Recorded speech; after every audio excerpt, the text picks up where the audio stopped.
So guys, this is Snapseed. It's one of the photo editing apps I like to use. And I do this a lot when I'm in the field. I think it's a really good idea to edit while you're on site. It gives you an opportunity to just see how a picture's going to feel when you bring it back and then make any adjustments to how you're shooting when you're out there.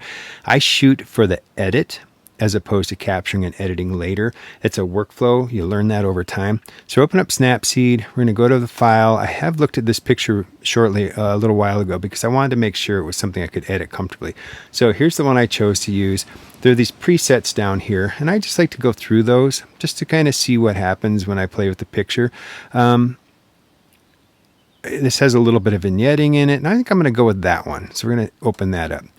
Go to tools, and I know I want to do this in black and white, so I'm going to go to black and white. You can see here, and there again, there's presets you can use that'll make different adjustments to it.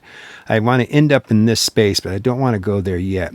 So I'm going to start here. Down right here in the bottom, there's a little icon, and that is your filter. So if you add a filter, and you see how the sky gets darker, sometimes lighter.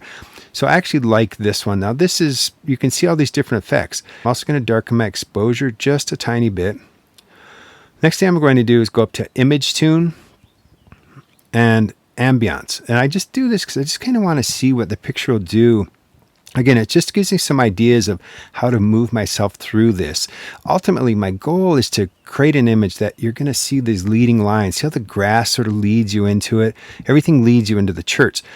I try to put my subject in the background and in the brightest. So you'll see this very, in a lot of my work, you'll see it's going to be in the background. So this is pretty much classic how I see it. So ambience doesn't work for me. Try brightening, try darkening, just a touch, a few different options. And then I'm going to, in the end, when I'm done, I'll warm it up, but I'm not going to do that just yet. So that's pretty close there. Next thing I'm going to do is brushes. And I'm going to go to Dodge and Burn. You see down here, I'm going to make it 5% lighter. I'm just going to touch through a few of these places. I just want to kind of add in some of the movement of the light. And then I'm going to darken it by 5%. I'm just going to wipe through the sky real quick just to get an idea of what's happening. That's getting there. I still want the sky a little bit darker because I want it to pull you in just a bit more. Up under Details and Structure, you see how it gets a lot more definition in it? Or I can pull out the definition, and I actually like it's just a little bit less structure in it, a little softer. That's just the nature of how I like to photograph. So you can sharpen it from there, but I'm going to soften up the sky just a bit. I'm going to go back to Tools and go back to Brushes, and I'm going to darken this down one more time, and I'm just going to float my finger through there just a little bit more, just to help see how it begins to focus the light around the church.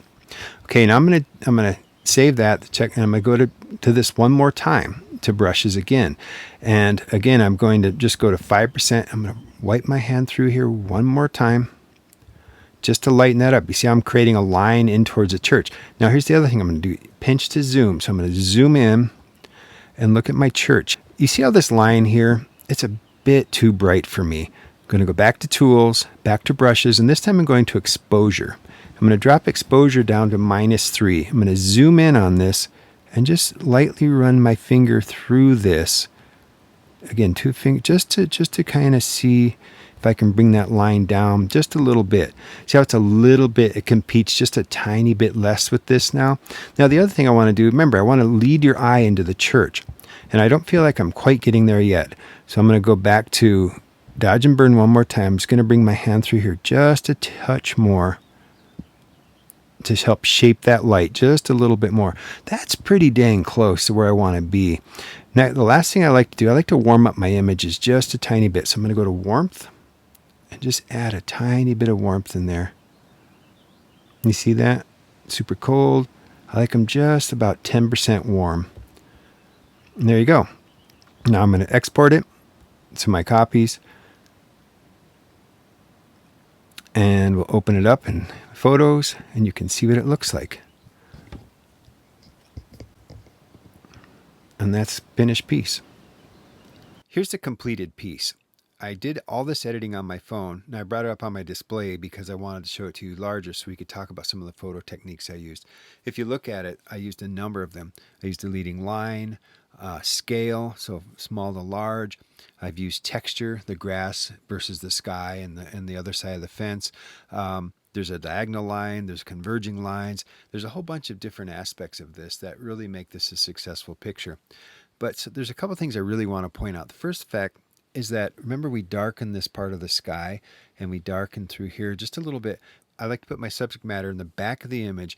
Also, I like my subject matter to be brighter than everything else because it gives the picture a sense of three-dimensional scale. The other thing that's important is look at the grass. A habit I have when I'm leaving a location, I always look around to see if I missed something. And I had not caught this grass bending in the wind. So when I began to work with it, I could see that the light when the grass bent forward, the light would pick up the highlights and it would get that almost glowy feel to it. So now we have energy, we have dynamic movement through the grass.